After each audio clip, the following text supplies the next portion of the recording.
প্রায় অনেকটা রাত হয়ে এসেছে। ফারদিন ধীর পায়ে বাড়িতে ঢুকে নিজের রুমের দিকে যেতে থাকে। তবে হঠাৎ থেমে আবার কিচেনে চলে আসে। পাশ থেকে শুনতে পায়, এত রাতে কোথা থেকে ফিরেছ? রাত করে ফিরে রান্নাঘরে এক কাপ ব্ল্যাক কফি বানাতে এসেছিল ফারদিন। মানুষের এত সব খাবার পানীয় এর মাঝে এই একটা অদ্ভুত ড্রিঙ্কসই তার ভালো লাগে। কেমন তেতো বিদঘুটে। এক কাপ পান করলে শরীরে আলাদা একটা এনার্জি ফিল হয়। ফায়াজ আহমেদের কথায় কফির কাপটা হাতে নিয়ে ইশারা করে বলে, কোথায় দেরি করে ফিরলাম? রুমেই তো ছিলাম, মাত্র কফিটা বানাতে আসলাম। Don't tell me lie with me. আমি জানি তুমি বাহিরে ছিলে। কোথায় গিয়েছিলে? ফারদিন ডোন্ট কেয়ার ভাব নিয়ে উপরে যেতে নিতেই ফায়াজ নিজের হাত ফারদিনের দিকে করে একটা ইশারা করতেই হাত থেকে নীল রঙের আলো দিয়ে তৈরি রশ্মি জাতীয় কিছু একটা বের হলো। সাথে সাথেই ফারদিনের কোমর পেঁচিয়ে ধরে রশিটা তাকে আটকে দিল। বাবা হঠাৎ এমন কিছু করতে পারে তা ফারদিন কল্পনাও করতে পারেনি। ব্যথায় কুঁকড়ে উঠে সে বলে, বাবা কি করছো এসব? যাক, এই সুযোগে অন্তত তোমার মনে পড়লো আমি তোমার বাবা হই। তোমাকে আরেকটা বিষয় মনে করিয়ে দেই, ফেন্সিল্যান্ড রাজ্যের রাজকুমার তুমি। তোমার নিজের খেয়াল রাখা উচিত। শত্রুতা ওত পেতে আছে তোমার ক্ষতির করার জন্য। জাদুর রশিটা কিছুটা আলগা করে ফায়াজ আরও বলল, তোমাকে ভালোবাসি তাই নরম ব্যবহার করি। তবে আমার মাঝে থেকে ভ্যাম্পায়ার শক্তি কিন্তু চলে যায়নি। আমি একজন রাজা। রাজার শক্তি সম্পর্কে তোমার কোনো আইডিয়া আছে? ফায়াজ যেন ইনডাইরেক্টলি ফারদিনকে বোঝাচ্ছে সে কতটা শক্তিশালী। ফারদিন বুঝে যায় এখন কোথায় কথা বাড়বে আর ঝামেলা পোহাতে হবে। তাই সে আর না পেরে পেঁচিয়ে বলে ওঠে, তোমার গেস্ট হাউসে গিয়েছিলাম, আজ মায়ের জন্মদিন ছিল। হঠাৎ সব ম্যাজিক্যাল পাওয়ার সরিয়ে নেয় ফায়াজ। বেশ শান্ত হয়ে ফারদিনের দিকে তাকায়। নিজের কাজের চাপে সে ভুলে গেলেও ছেলেটা ভোলেনি। মানুষের মুখে মধুর, অন্তরে বিষ, আর তার ছেলের মুখে বিষ, অন্তরে মধু। মায়ের প্রতি ভালোবাসা প্রকাশ না করলেও ঠিকই আছে। ফায়াজের নিজের স্ত্রীর কথা মনে পড়তেই চোখ ছলছল করে ওঠে। আচ্ছা যাও। ফারদিন বিরক্তিকর একটা লুক দিয়ে চলে যায় আর রুমে গিয়ে বিছানায় টান হয়ে শুয়ে পড়ে। ভাবতে থাকে গেস্ট হাউসে কী ঘটলো এসব কিছুর কথা। একটু আগের ঘটনা, ঘন জঙ্গলের ভেতরে একটা গেস্ট হাউস। চারপাশ বড় গাছগাছালি দিয়ে ভরা। পূর্ণিমা চাঁদের আলোয় যেন খুব কষ্ট করে একটু ভেতরে আসার চেষ্টা করছে। গেস্ট হাউসটা পুরো হলিউড মুভির মতো কোনো পরিত্যক্ত বাংলার মতো। তবে এই পরিত্যক্ত বাংলোটাই আজ নতুন রূপে সেজেছে। তিনতলা পুরো বাংলোতে আজ শুধু গোলাপের সুবাস। নিচের ড্রয়িং রুমে থেকে শুরু করে সিঁড়ি বেয়ে উপরের ছাদ অবধি সব জায়গায় পাপড়ি ছিটানো। তবে সেগুলো মানুষদের দুনিয়ায় ফুলের না, তাদের অলৌকিক দুনিয়ার। মাঝে মাঝে ছোট ছোট ক্যান্ডেলও বসানো। কোথাও কোথাও বা হারিকেন রাখা। এমন এক রোমাঞ্চকর পরিবেশে বাড়ির ঠিক পেছনের বাগানে মিউজিক বাজছে। কোনো গান নেই, একটা পিয়ানো রাখা। ফারদিন একটা টুলে বসে প্রফেশনালদের মতো খুব ক্লাসিকভাবে পিয়ানো বাজাচ্ছে। মাঝে মধ্যে মন খারাপ হলে সে এই জায়গাটায় আসে, তখন মনটা অনেক ভালো হয়ে যায়। পিয়ানোর সুর তুলতে তুলতে হঠাৎ ফারদিন যেন একটা ঘোরের ভেতর চলে যায়। কিছুক্ষণ পর সে সেখানেই হেলান দিয়ে ঘুমিয়ে পড়ে। একটা লাল গ্রাউন পরা মেয়ে ফারদিনের কাঁধে হাত দিয়ে তার বুকে মাথা দিয়ে আছে। মেয়েটাকে ফারদিন চেনে। সেদিন ভার্সিটির সিঁড়িতে যেই মেয়ের সাথে দেখা হয়েছিল সেই। এ হঠাৎ ফারদিন নিজের হাত আকাশের দিকে করতেই চারপাশে একটি ম্যাজিক্যাল পরিবেশ সৃষ্টি হলো। কি করছেন? হুশ, কোনো কথা না। চারপাশে অদ্ভুত আলো ছড়িয়ে পড়তেই যেন চোখের পলকে তারা অন্য কোনো জায়গায় চলে যায়। সমুদ্রের পার। সমুদ্র নিয়ে আসলেন? তোমার সমুদ্র পছন্দ তাই? মেয়েটা হেসে উঠল। তার হাসিতে যেন শীতল বাতাস বয়ে যাচ্ছে ফারদিনের হৃদয়ে। ফারদিন চোখ বন্ধ করে প্রতিটা মুহূর্ত অনুভব করতে লাগলো। সে বুঝলো এই হাসিটা অনন্তকাল দেখার লোভ তার কোনোদিনই মিটবে না। লান গাউনটা একটু উঁচু করে ধরে মেয়েটা দৌড়ে চলে যায় সমুদ্রের পাড়ে। একটু একটু পানিতে পা ভিজিয়ে ঘুরতে থাকে, ইশারা করে ফারদিনকেও ডাকে, এদিকে আসুন আমার কাছে।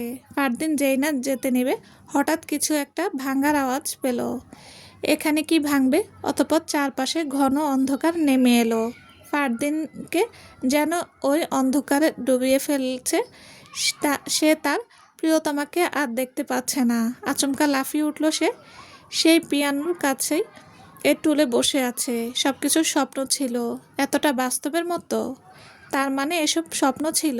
তবে কেন ওই মেয়েটা তার স্বপ্নে আসে, এত মায়া জড়ানো কণ্ঠে ডাকে, আর সেই হাসি। ফারদিন নিজের বুকে হাত দেয়। ভিতরে কেমন যেন অদ্ভুত লাগছে। সে তাড়াতাড়ি বাড়ির উদ্দেশ্যে রওনা দেয়। কিছু খবর পেলে বাবা তো চিন্তায় শেষ। রাগের আগে নিজের বোনকে কথাটা বলল জোহান। সে আফাজের ছেলে ও অ্যানির বড় ভাই। না ভাইয়া, আসলে অ্যানিকে আর কিছু বলতে না দিয়ে নিজে এই সজোরে ধাক্কা পারে জোহান। বাদুর জাতের এরা অনেক নিকৃষ্ট হয়।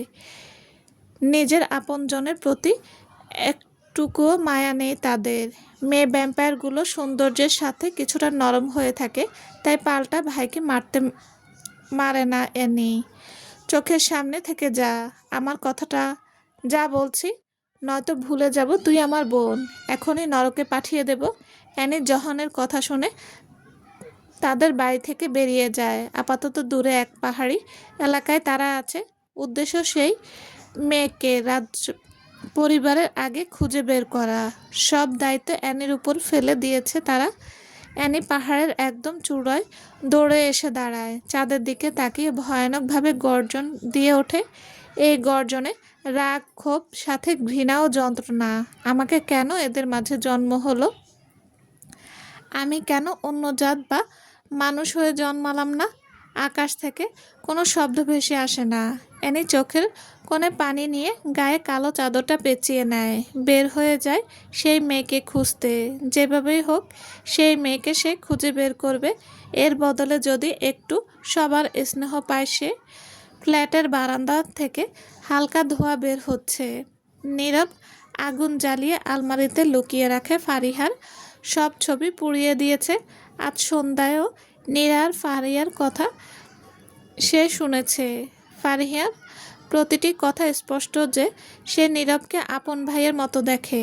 বেশ অনুতপ্ত হয় নীরব। নিজের অনুভূতিকে পুরোপুরি কবর দিবে বলে নিজেকে কথা দেয়। আমি টিনেজার নই ফিরু, এসব শুধু মায়া।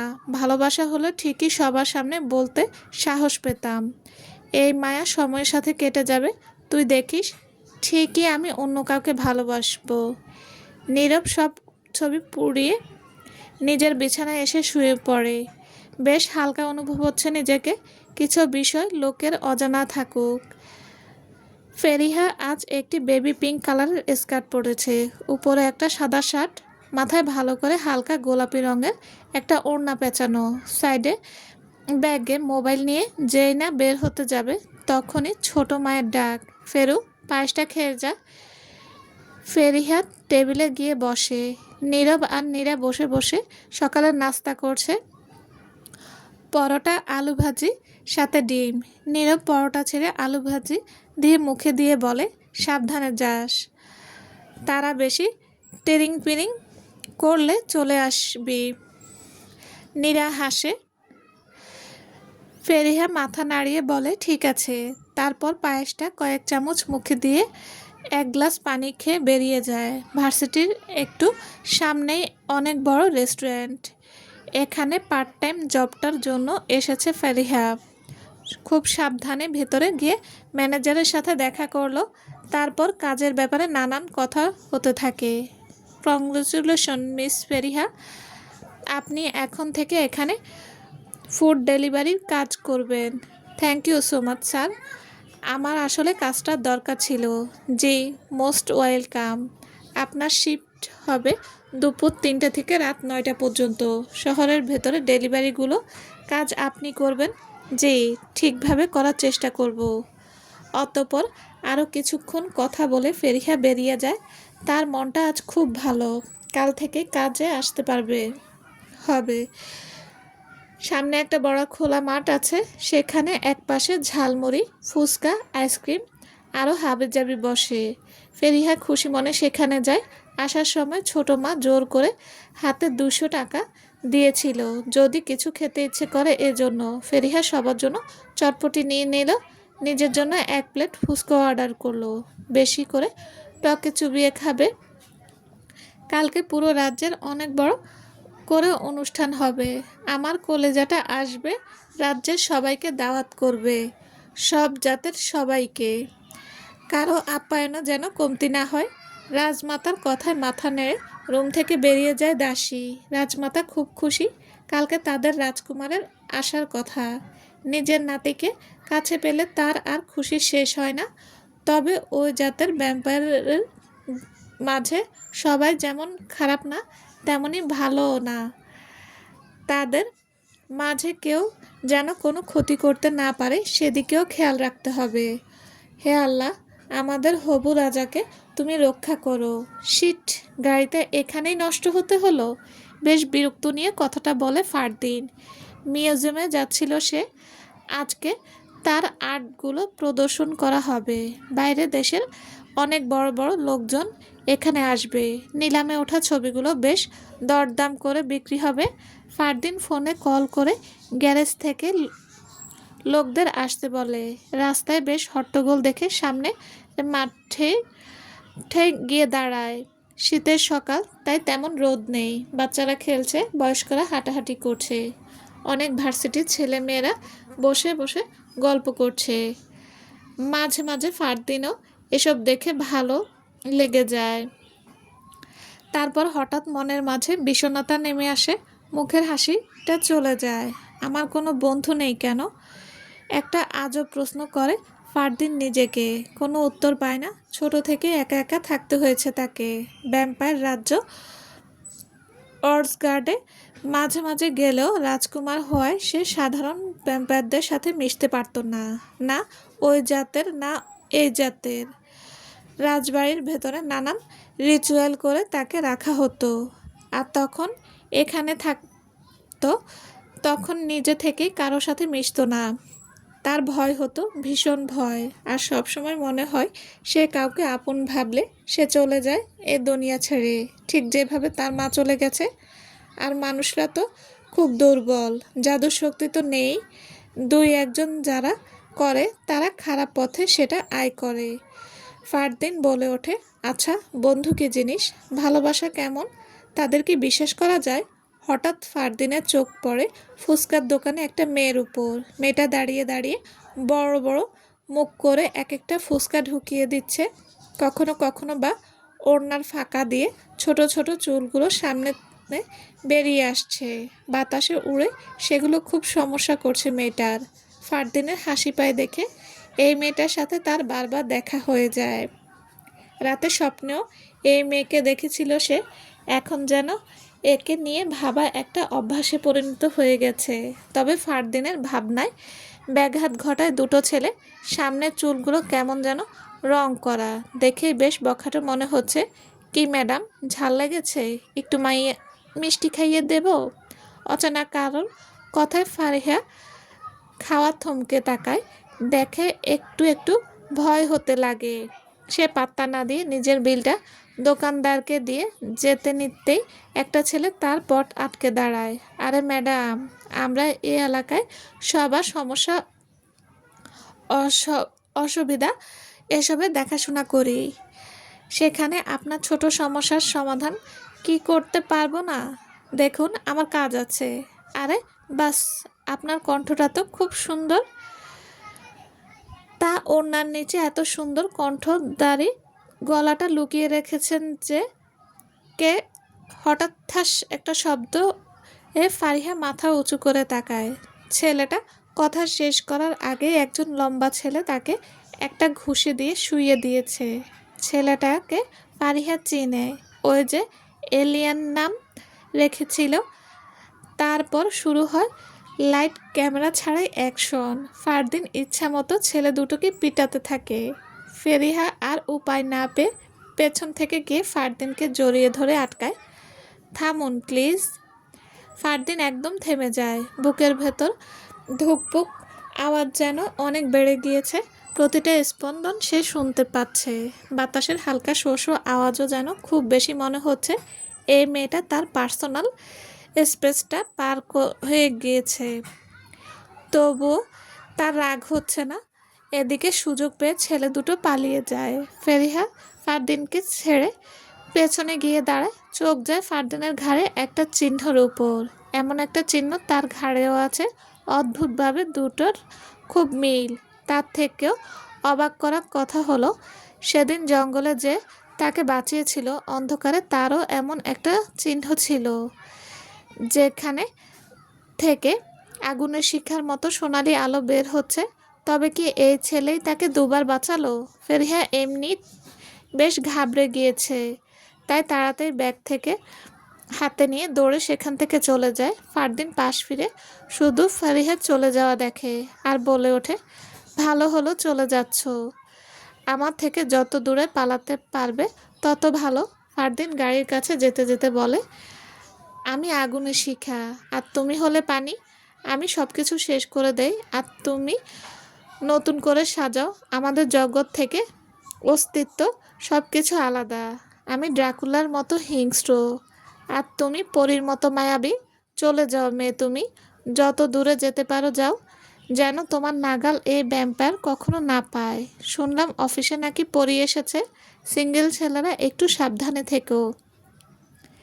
এক কলিগের কথায় তার দিকে অ্যাটেনশন দেয় সবাই। নীরব ব্রুকুচকে হাকিম সাহেবের দিকে তাকিয়ে ইশারায় প্রশ্ন করে, ঘটনা কি? আর বলো না, অফিসের নতুন একটা মেয়ে জয়েন করেছে। দেখে তো রাশিয়ান মনে হচ্ছে। চোখের মনির রংটা পর্যন্ত ভিন্ন।